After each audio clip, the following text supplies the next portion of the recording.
प्यारे शिक्षक साथियों और एवं छात्र छात्राओं को जय हिंद जय भारत।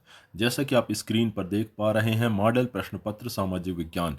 इन प्रश्न पत्रों को कक्षा 10वीं एवं 12वीं के मॉडल प्रश्न पत्रों को आप वीडियो के डिस्क्रिप्शन बॉक्स में दी गई लिंक से भी डाउनलोड कर सकते हैं। तो आइए शुरू करते हैं आज का सामाजिक विज्ञान कक्षा 10वीं का प्रश्न पत्र, जिसकी समय सीमा 3 घंटे, अंक विभाजन 80। तो यहाँ पर आप देख सकते हैं कि प्रश्न क्रमांक 1 से 5 तक वस्तुनिष्ठ प्रश्न हैं, जिनके कुल अंक 32 हैं, जिन्हें आप आसानी से हल कर सकते हैं। तो यहाँ पर सबसे पहले प्रश्न के रूप में पूछा गया है, सही विकल्प चुनकर लिखिए। लौह अयस्क किस प्रकार का संसाधन है? तो लौह अयस्क जिसका निर्माण पृथ्वी में लाखों करोड़ों साल में होता है और एक बार उपयोग करने के बाद इसके पुनः निर्माण में लाखों करोड़ों वर्षों का समय लगता है, इसीलिए ये कैसा संसाधन है? अनवीनीकरण संसाधन है। फिर अगला प्रश्न है, पंजाब में भूमि निम्नीकरण का निम्नलिखित में से मुख्य कारण क्या है? तो पंजाब और हरियाणा, पश्चिम उत्तर प्रदेश जैसे कुछ राज्यों में भूमि निम्नीकरण बहुत व्यापक रूप से बढ़ रहा है और इसका कारण है अधिक सिंचाई। तो यहाँ पर ऑप्शन आएगा अधिक सिंचाई, जिससे मिट्टी में उर्वरता और लवणता की मात्रा बढ़ रही है। इनमें से कौन सी रबी फसल है? तो जैसे कि आप सभी जानते हैं कि रबी की जो फसलें होती हैं उनको बोने का समय अक्टूबर से नवंबर माह होता है। तो इस माह में चना, गेहूं, अलसी इस प्रकार की फसलें बोई जाती हैं। तो यहाँ पर ऑप्शन है सही चना।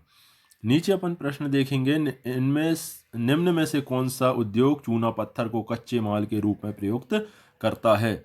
तो कच्चे माल के रूप में प्रयुक्त करता है चूने को सीमेंट उद्योग, क्योंकि सीमेंट का निर्माण चूने के द्वारा होता है।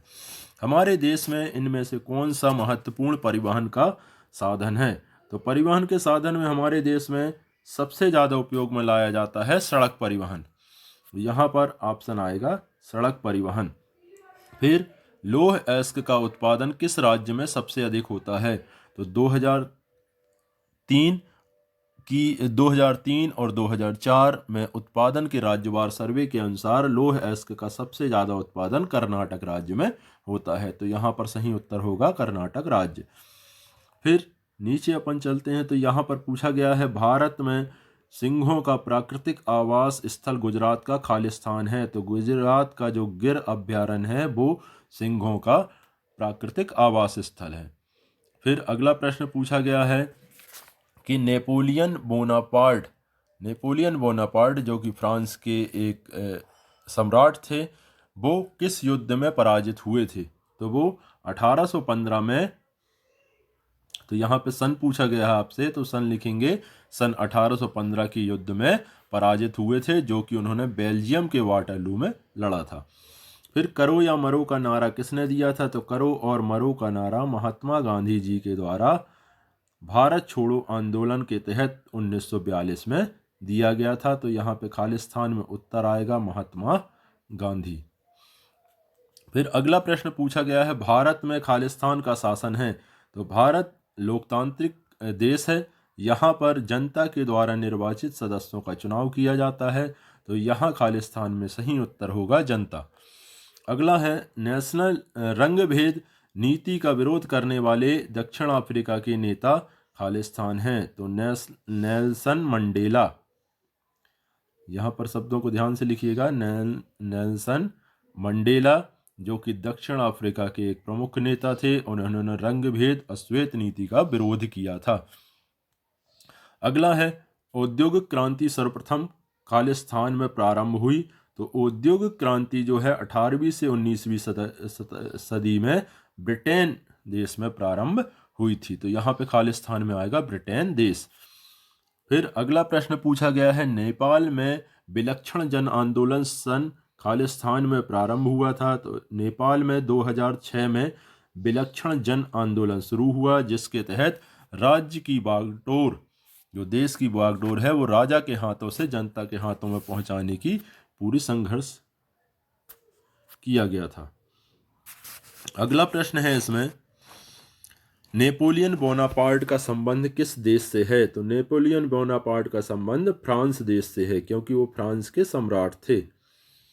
अगला प्रश्न है, प्रश्न पूछा गया है, IMF का पूरा नाम लिखिए।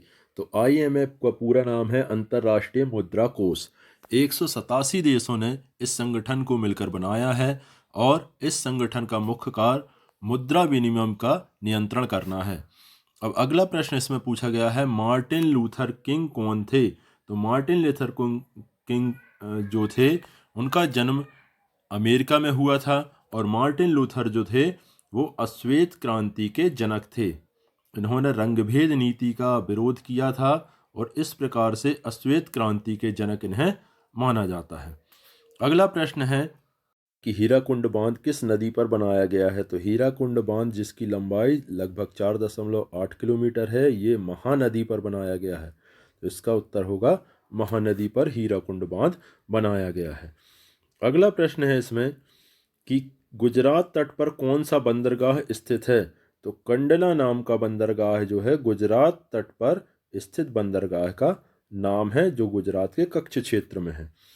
फिर अगला प्रश्न है, उपभोक्ता संरक्षण अधिनियम कब लागू किया गया? तो उपभोक्ता संरक्षण अधिनियम जो है 1986 में 24 अप्रैल 1986 को तत्कालीन प्रधानमंत्री राजीव गांधी जी की अध्यक्षता में लागू किया गया था। तो यहाँ पे उत्तर होगा 1986 में उपभोक्ता संरक्षण अधिनियम लागू किया गया।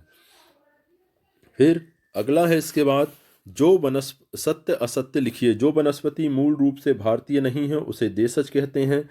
तो यहाँ पर उत्तर होगा असत्य, क्योंकि इस प्रकार की वनस्पतियों को देशज वनस्पति नहीं कहती, बल्कि जो भारतीय वनस्पति है उसे देशज वनस्पति कहते हैं। फिर अगला प्रश्न है, श्रीलंका में सहेली भाषा को राजभाषा घोषित किया गया है। तो इसका उत्तर है सत्य। श्रीलंका में 2 आधिकारिक भाषाएं हैं, सहेली और तमिल, जिसमें से सहेली भाषा को राजभाषा घोषित किया गया है, जो सबसे अधिक वहाँ के निवासियों के द्वारा बोली जाने वाली प्रमुख भाषा है। फिर अगला प्रश्न है, भारत में एक दलीय प्रणाली प्रचलित है। तो इसका उत्तर है असत्य। भारत में बहुदलीय प्रणाली प्रचलित है, जैसा कि आप चुनाव में देखते हैं।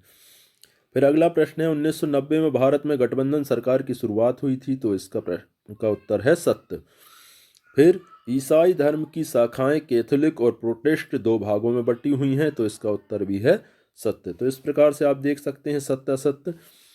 फिर अगला एक और पूछा गया है, शहर से गांव की ओर पलायन करना शहरीकरण कहलाता है। तो ये विपरीत स्थिति का प्रश्न है, इसीलिए इसका उत्तर है असत्य, बल्कि ग्राम से शहर की ओर पलायन करना शहरीकरण कहलाता है, इसलिए यहाँ पर क्या होगा असत्य।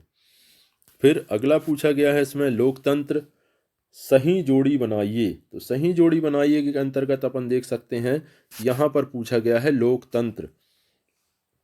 तो लोकतंत्र के सामने होगा बहुतों का शासन। लोकतंत्र क्या है? बहुतों का शासन को कहते हैं लोकतंत्र। फिर अगला है इसमें दक्षिण अफ्रीका। तो दक्षिण अफ्रीका के जो प्रमुख नेता थे जिन्होंने रंगभेद नीति का विरोध किया था, उनका नाम था नेल्सन मंडेला।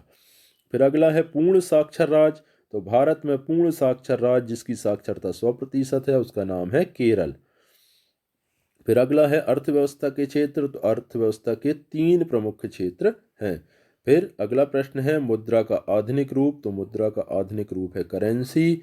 और आखिरी प्रश्न है, सूचना एवं प्रौद्योगिकी। तो सूचना एवं प्रौद्योगिकी कंप्यूटर के क्षेत्र में इस्तेमाल की जाती है। तो यहाँ पर अपन ने देखे वस्तुनिष्ठ प्रश्न। अब इसके बाद लघु उत्तरीय प्रश्न। तो इन प्रश्नों के उत्तर जानने के लिए मेरा वीडियो देखते रहें और वीडियो को लाइक और शेयर जरूर करें। तो सभी शिक्षकों को धन्यवाद, सादर नमस्कार, जय हिंद, जय भारत।